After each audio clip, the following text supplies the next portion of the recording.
श्रीशिवचन्द्रशेखराष्टकम्।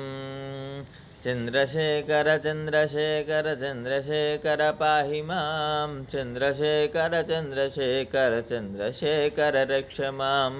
रत्नसानुसरासनं रजताद्रिशृङ्गनिकेतनं सिञ्जिनीकृतपन्नगेश्वरमच्युतानलसायकम् क्षिप्रदग्धपुरत्रयं धृतिवालयैरभिवन्दितं चन्द्रशेखरमाश्रये मम किं करिष्यति वै पञ्चपादपपुष्पगन्धपदाम्बुजद्वयशोभितं फाललोचनजातपावकदग्धमन्मदविग्रहं भस्मदिग्धकलेबरं भवनाशनं भवमव्ययं चन्द्रशेखरमाश्रये मम किं करिष्यति वै मत्तवारणमुख्यचर्मकृतोत्तरीयमनोहरं पङ्कजासनपद्मलोचनपूजिताङ्घ्रिसरोरुहं देवसिन्धुतरङ्गशीकरसिक्तशुभ्रजटाधरं चन्द्रशेखरमाश्रये मम किं करिष्यति वै अक्षराजसकम्बगाक्षहरं भुजङ्गविभूषणं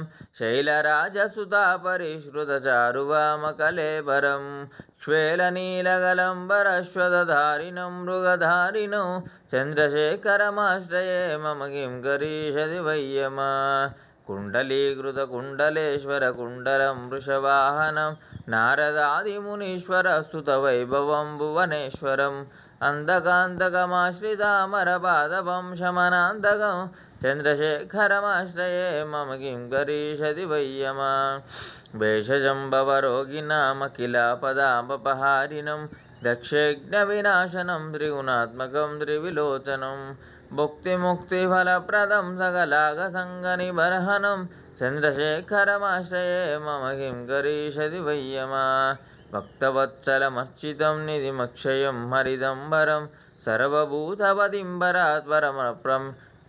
सर्वभूतपतिम्बरात् परमप्रमेयमनुत्तमं सोमवारुणभूताशन सोमपानिकिलाकृतिं चन्द्रशेखरमाश्रये मम किं करिष्यति वै विश्वसृष्टिविधायिनं पुनरेव पालनतत्परं संहरन्तमविप्रपञ्चमशेषलोकनिवासिनं क्रीडयन्तमहर्निशं गणनादयूतसमन्वितं चन्द्रशेखरमाश्रये मम किं करिष्यति वै मृत्युवीतमृकुण्डसूनुकृतस्तवं शिवसन्निधौ यत्र कुत्र चाह पटेन्नैतस्य मृत्युभयं भवेत् पूर्णमायुररोगतामखिलार्धसम्पदमादरं चन्द्रशेखर एव तस्य ददाति मुक्तिमयत्नतः संसारसर्पदुष्टानां जन्तूनामवेकिनां चन्द्रशेखरपादाब्जस्मरणं परमौषधम् इति मार्कण्डेयकृत श्रीचन्द्रशेखराष्टकम्।